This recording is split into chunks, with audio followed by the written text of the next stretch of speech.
cashback. Plus, you get your choice of a £125 gift card. Protect the life you've built the smart way. To get a free life insurance quote today, call our specialist UK team on 0800 977 6797 or visit smartinsurance.co.uk. In today's interconnected world, India's voice is more crucial than ever. When India speaks, the world listens. At NDTV World, we are that voice, bringing you intelligent and insightful news from India and beyond.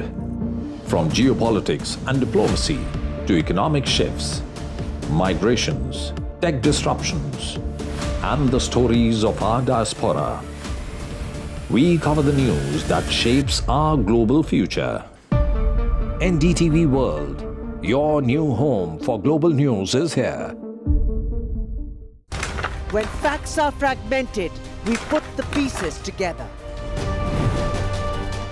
Where power collides with truth, we are there.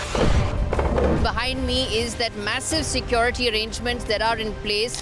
Behind fractured boundaries, we clear the fog of war. Fault Lines with Gaurie Dwivedi, only on NDTV World.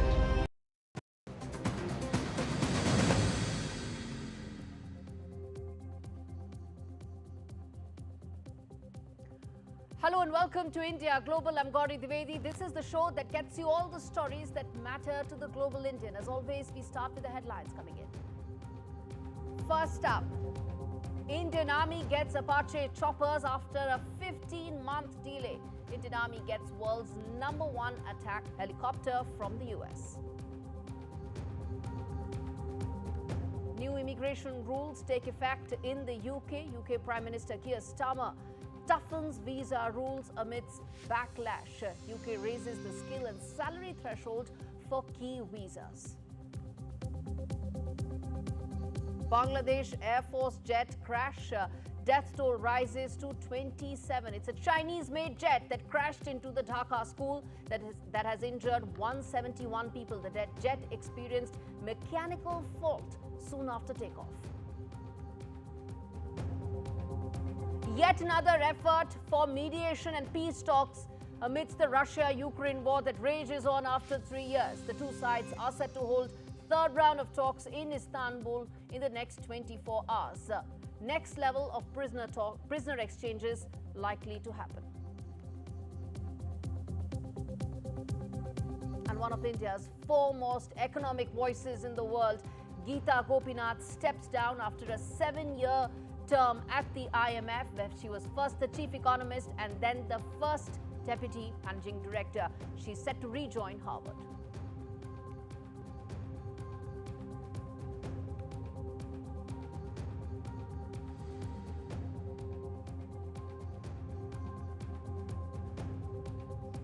All right, viewers, our top story on the show. After a delay of over 15 months, the Indian Army is finally received the first batch of Apache helicopters. These are top-of-the-line attack helicopters that mark a significant step towards bolstering India's combat capabilities along the western border in the wake of Operation Sindoor. The Indian Army has signed a $600 million deal with the US in 2020 for 6 Apache attack helicopters, with the delivery initially expected to take place last year around May. 15 months later, that has finally happened. Now, how will this bolster India's combat capabilities? How significant Apache's inductions are in the Indian Army's strength and capabilities? Let's get in my colleague Shiv Arur, managing editor of NDTV, to decode that for us. Shiv, walk us through the significance of these helicopters now being part of the Indian Army's capabilities and how it's going to bolster the Indian Army's capabilities. Well, these are top-of-the-line helicopters. It is no exaggeration to say that the AH-64E Apache, this is the most advanced version of the iconic legacy Apache helicopter, is easily the most feared, formidable and armed combat helicopter in the world and ever built. It has a vast amount of experience in actual combat. This is basically a tank in the air. This is a rotorcraft that is armed to the teeth. It has rockets, it has a chain gun, it has precision-guided weapons like the AGM-114 Hellfire, which is a medium-range missile that is capable of destroying tanks and other reinforced targets on the ground.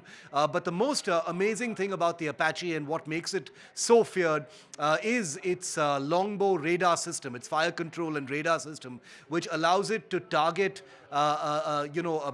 targets from behind a hill, from beyond the horizon, which is why targets don't even see this helicopter coming and then feel its terrible effects. Now, this particular helicopter is going to be based in Jodhpur in Rajasthan, not very far from the Pakistan border, where these helicopters will conduct combat air patrol missions not very far from the border that separates India and Pakistan. And like I said, when these helicopters are in the air, anything on the ground is pretty much on notice, whether it is bunkers, whether it is vehicles, troop movements, trucks, and especially armored vehicles like tanks, making this a helicopter something to obviously stay very, very clear of.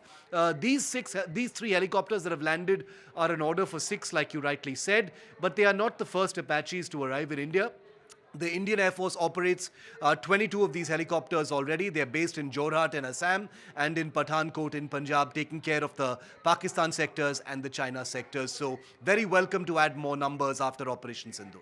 All right, we leave it there. Thanks much, Shiv, for decoding that and explaining that to our viewers in that in-depth way. All right, viewers, turning attention now to the other big story that we are tracking. Well, amid Keir Starmer facing backlash over his what many term as lax immigration policies, with Nigel Farage of Reform UK grilling the UK Prime Minister on the floor of the House. There's now new immigration rules that have taken effect in the country. Now, this is a significant shake-up that's increasing both skill and salary thresholds for key visas for Indians. It's part of Downing Street's plans to build an immigration system that supports economic growth while drastically, in fact, reducing reliance on overseas labor. And let me, in fact, viewers, walk you through what is it that has really changed and what are the kind of impact that one is going to see in terms of the new rules that have actually come in. Let's put that out for you, viewers. First and foremost, it's the skill threshold that has now been raised to graduate level. And what that means is a lot of lower skilled workers, a lot of lower skilled areas are now not going to be part of the immigration threshold that was till now there. Let's move ahead and tell you what is the skilled worker visa all about and how is it that the salary threshold has raised. Now, what happens when salary threshold goes up? It automatically means you're not talking about very junior or entry level work. You're talking about something that is more higher end, which is where you need people with more education background, which is why you see the salary going up. The current visa holders also must meet these salary thresholds, which means that if you're earning this much amount of money, then you're eligible for the visa and not after that. Now, Indians, remember, were the largest group of immigrants to the UK in 2023, as per the Office for National Statistics, and with approximately 250,000 arriving mainly for work and educational opportunities, this has a huge impact. Let's move ahead and tell you that when, the next plan is for the care worker visa. Care worker visa essentially are those who are going to be operating in the healthcare sector, where they will now end UK worker immigration route. So no foreigners will now be part of the care worker immigration visa network. No more overseas recruitment will take place there. Let's tell you more in terms of what next. There also, the salary threshold remains the same, but the fact is it's now not open to overseas workers. Now, that is the care. So there are two categories, the care visa and the skilled visa, where you've seen massive changes that have taken place. And then there is the limited access to below degree level occupations. That's the other thing that needs to be kept in mind, that these are the massive changes that have also been brought about. Let's quickly now tell you, viewers, what are the big questions that we are asking, and then we're going to get in Pratik Dattani as well on this. First and foremost, when you talk about the big questions, how will it actually impact Indian students? What's the kind of impact that this will have on Indian students? Because as I said, there's a they form a very large chunk of overseas students that come to the UK. The second big question, Starmer under pressure from Nigel Farage's rising power. Essentially, there is a rising right sentiment in the UK, and that has had a huge impact in terms of how immigration is being viewed And is that the reason why Keir Starmer is coming up with these massive changes? Now, what does ban on care workers actually mean for India? As I said, there's a very large chunk of these categories that are served by Indians who go there through legit routes. How much will the impact be on them? Are Indian students caught in the political crossfire between Nigel Farage taking on Keir Starmer?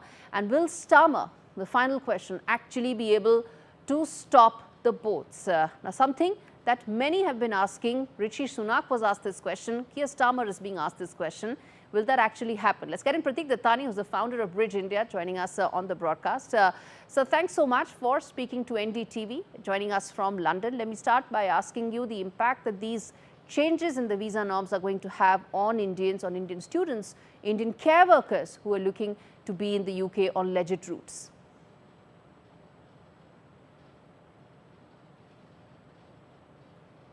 Unmute yourself, sir. Thank you so much for having me. This is a complete reset of the immigration system in the UK. It's the biggest set of changes for several decades. There are 140,000 Indian students in the UK right now. The bad news is that currently Indian students have 2 years after their study to not require another visa, and it's only after 2 years that they need to migrate to a worker visa. The vast majority of these 140,000 will not be able to stay in the UK after those 2 years because there simply won't be the jobs.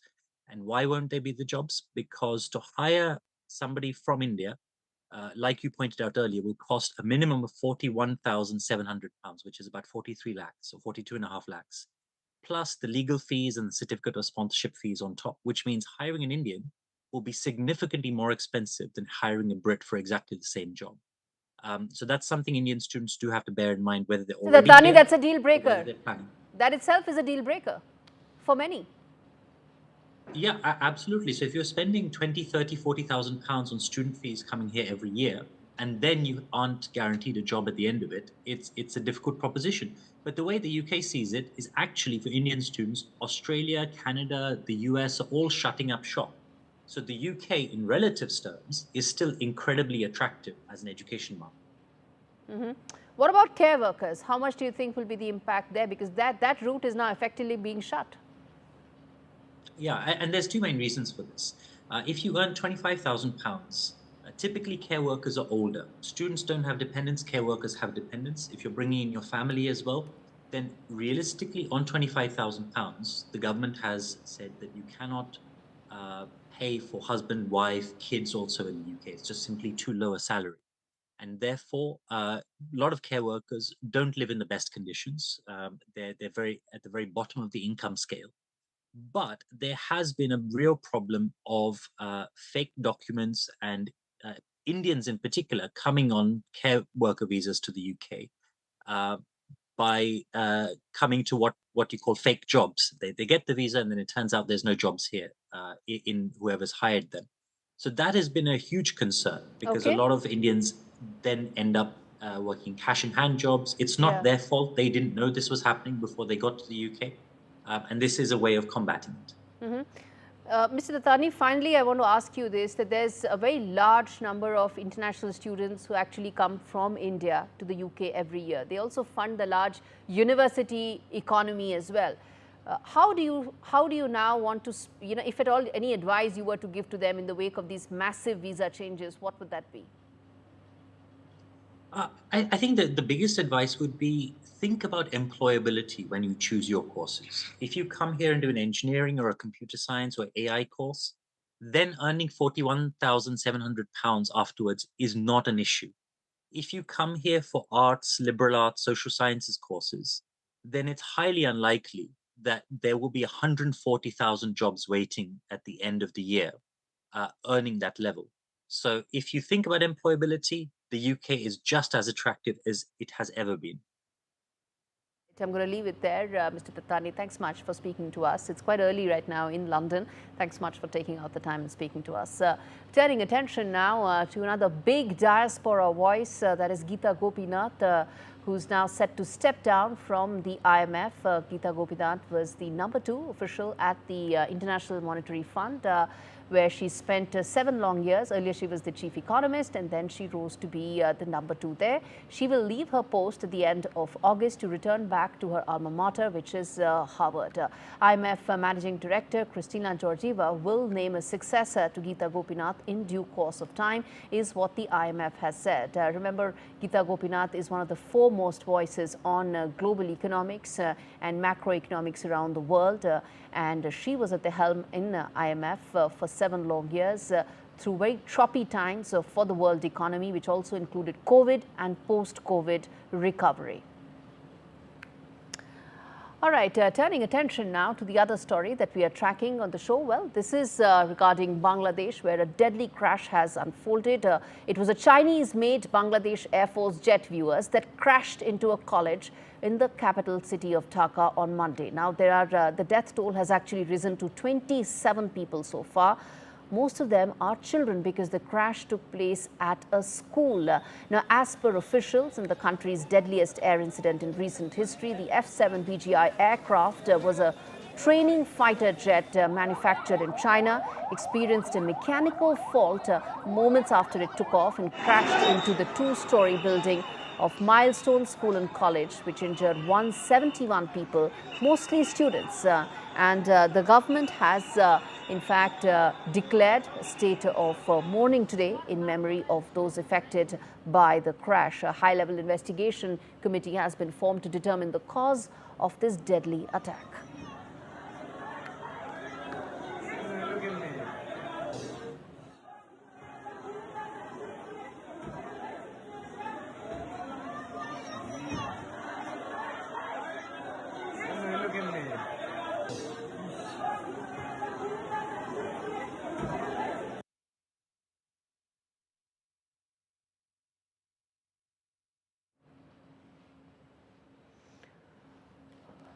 All right.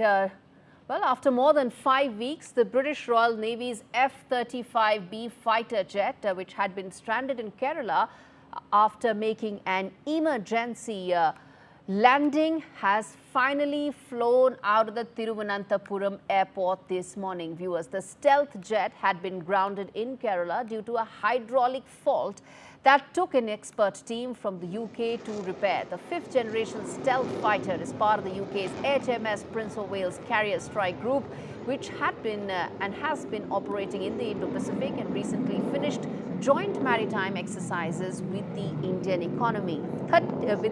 Indian Navy. And 35 days later, finally, the aircraft and the fighter jet is flying off.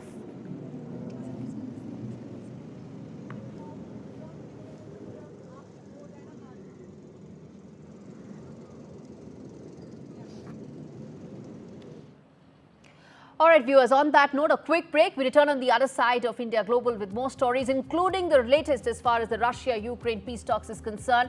Will it be third time lucky? Well, we'll talk on that after this break.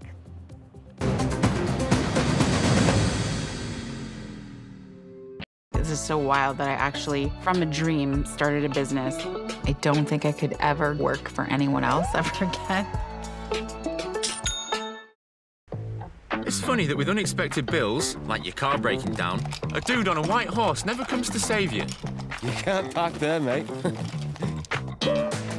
And your kid's wizard obsession doesn't work on broken boilers. This is where Lending Stream come in. Short-term loans from £50 to £1,500. Apply online, 6 months to pay it back. Take back control with a short-term loan from lendingstream.co.uk. Representative APR 1,271%. Whatever you need to ask about cancer, Macmillan's free support line is just a call away. Hello, Macmillan. Whether it's money... Am I going to lose my job? Getting on with life. Can I still go abroad? Get insurance? Or just need someone to listen. How do I tell them? Our specialist advisors are here to help as often as you need them. Whatever you need to ask, cancer, money, life, call us now on 0808 134 1000. Sometimes it's the little things that remind us of them. Stay close even when you're far apart. Send money worldwide with Remitly. How long's it been then? We met about 8 years back. What? Yeah, serious relationship. He has this way of looking into my eyes. Knows how to treat me. Gentle, considerate. Did I tell you he owns his own business? I think he's going to pop the question. Better or worse? Better. Our opticians and audiologists own their stores, so your care is their business, which can make them rather popular. Apparently, he's seeing half the town. Book an appointment today.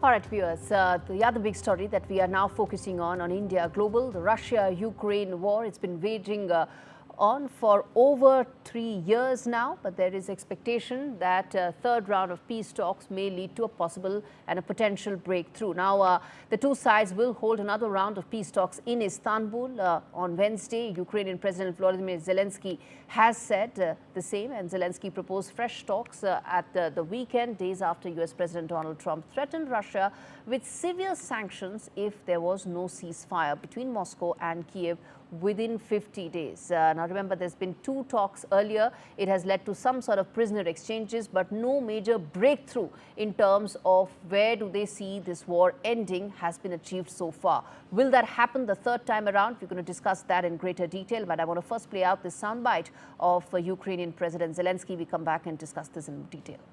Сьогодні я обговорив з Рустемом Умєровим підготовку обміну та ще однієї зустрічі в Туреччині з російською стороною. Умєров доповів, що зустріч планується на середу. Завтра буде більше деталей.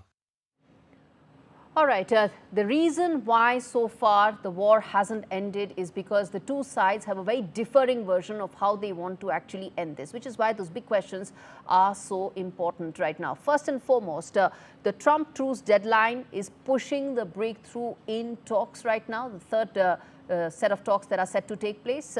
Will Trump impose sanctions on Russia? This has been a big flip-flop from the president's side. Earlier he said he doesn't want to impose, then he said he wants to because he's frustrated with the fact that the Russian president is leading to absolutely no possibility of some peace talks to happen. The third question that we're asking is, will renewed offensive actually stall talks? Remember, there's been a fresh offensive from the Russian side, and will that come in the way of peace talks leading to some sort of a breakthrough? And lastly, when will Putin come to the negotiating table? Those are the big questions. Let's get in Ali Dirios, who's joining us live from Turkey to talk on this. He's the associate professor at Tob University in Ankara. So thanks much for speaking to us on India Global. Let me start by asking you, there are tempered expectations in terms of the third round of talks that will take place, simply because the first two did not yield anything substantial. How do you see these talks in the third round, and what are your expectations in terms of possible breakthroughs that could be achieved? Well, thank you for having me, and I wish you all a good day. And well, these are actually not just the third talks, these are the third round of talks of this year, shall we say. There were initial talks back in 2022, which resulted with the concrete grain corridor deal, which allowed a lot of the grain, these critical food security connectivity to be assured through Turkey back in 2022, in spite of the war going on between Russia and Ukraine. And we have to remember, our viewers have to remember that in 2022, actually, there were other rounds of talks between Russia and Ukraine. No, directly. I'm talking about this year, sir. Yes, 2022 Yes. talks happened, nothing came out of it. 3 years have passed since then. This year, Yes, now, 3 years these have round of passed. talks. Now, these talks, the reason I went back to 2022, these talks are painfully slow. I mean, diplomacy takes time. And I do not expect a big breakthrough, but there are great efforts on behalf of diplomats in Turkey, in the United States, and also in Russia and Ukraine to try to reach a deal. And as you mentioned, there are different perspectives as to why this war, or the special operation, as the Russians call it, began. And what are the acceptable terms for a permanent ceasefire and eventually a peace treaty. I do not expect a huge breakthrough because these things take time, but it's very important that there is an ongoing process. And that process, even though it seems very little results with prisoner exchanges, these are still concrete results that should not be undermined. Okay. And eventually, with these the continuation of these talks, there is hope for a renewed permanent peace. Okay, there's always deal. hope, But of course, there's no guarantee. Of course, there is no guarantee, and even as hopes are concerned, again, the reason why I said they're tempered is because the Russian president said that there's still a very vast difference between what he or what the Russian side imagines the deal to actually happen and what the Ukrainian side thinks should be the way for this war to end. In the backdrop of that, what do you think could be the best outcome in terms of the third round of talks that will take place tomorrow in Istanbul? The best outcome would be actually, in my opinion, to have an agreement to continue these rounds. But what has to happen is, I would say, Russia has to be strongly convinced, not just through threats, but also through incentives. Now, countries, for example, Turkey, in spite of being a NATO member, Turkey is a full NATO member, has been very successful in dealing both with Ukraine and Russia at the same time, and trading and continuing to have engagement, trade and policy with both at the same time. Now, this was not the case with the European Union. Now, strongly convinced means the United States especially has to be, and especially President Trump, who is now running out of temper, as we can understand, he has to put something more concrete, more convincing. I was coming to just that, sir, and I'm running out of time, so a short answer, please, which is that what is now left in terms of leverage? Donald Trump has said that he's going to put sanctions. Donald Trump has said that he's frustrated. There are also efforts to back Ukraine with Patriot missiles. So what else is the leverage that America now has?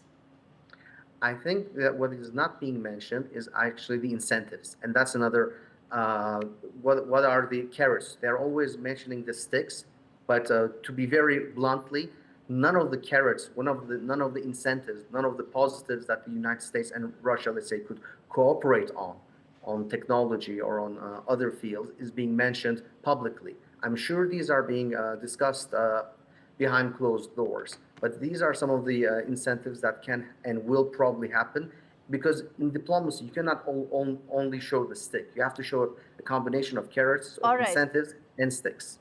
All right, let's see whether that carrot and stick approach actually works. It's been over 3.5 years. Mr. Ali Dirios, we leave it there. Thanks so much for joining us from Ankara on that story. Well, viewers, with that, it's a wrap on the show. And thanks so much for watching. As we wrap things up, well, there are several areas that we continue to do a complete deep dive on. The latest being the Russia-Ukraine war, but NDTV will continue to get you the latest. With that, it's a time out on this edition of India Global. Thanks so much for watching.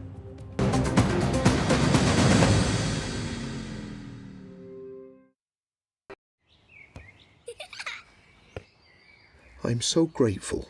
Without your help, we couldn't have got through the past year. So it's important to say a proper thank you. It happened so fast. We thought he had a bug, but it was meningitis. He was critically ill, fading fast, and we faced a daunting 3-hour journey to reach specialist help. But your critical care children's ambulance got him there safely. His mum and dad stayed with him every day, and your accommodation kept them together.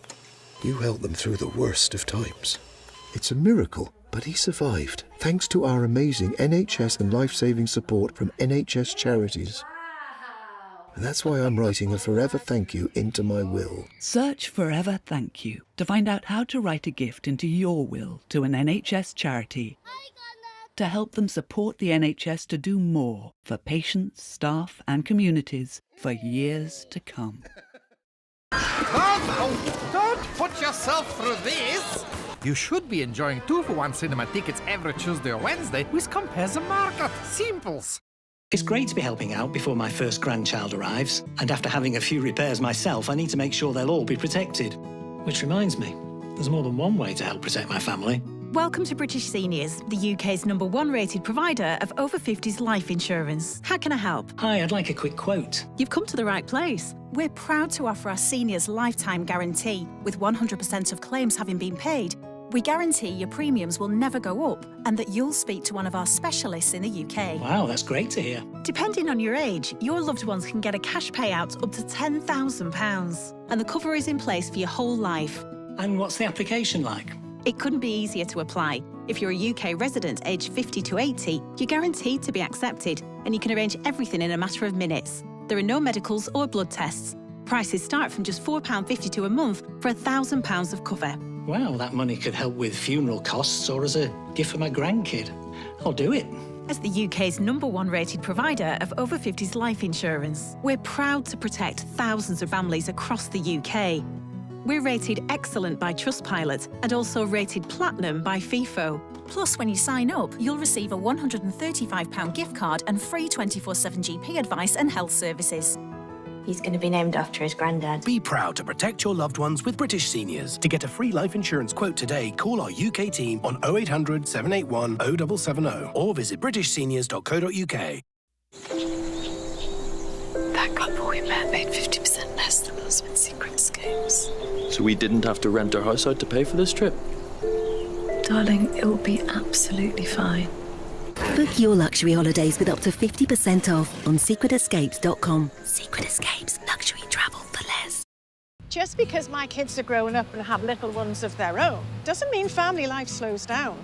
I'm busier than ever. Now that I'm in my 60s, I want to make sure that my family has enough to cover my funeral costs and other expenses when I'm no longer around. That's why I decided to learn more about over 50s life insurance from Cover Today. They're the only over 50s life insurer with no waiting period. Unlike other insurers who could make you wait up to 2 years, with Cover Today, you're fully covered from day one and you're covered for the whole of your life. Plus, unlike other things in life, the price never goes up. Learning more couldn't be simpler. Go online or talk to their friendly UK team in just one phone call. Cover Today are the only over 50s life insurer with no waiting period and no annoying trips to the doctors either. Plus, you get your choice of a £125 gift card. Now I'm with Cover Today, I can get on with something much more interesting. To get a free life insurance quote, call our friendly UK team on 0800 542 1545 or visit covertoday.co.uk.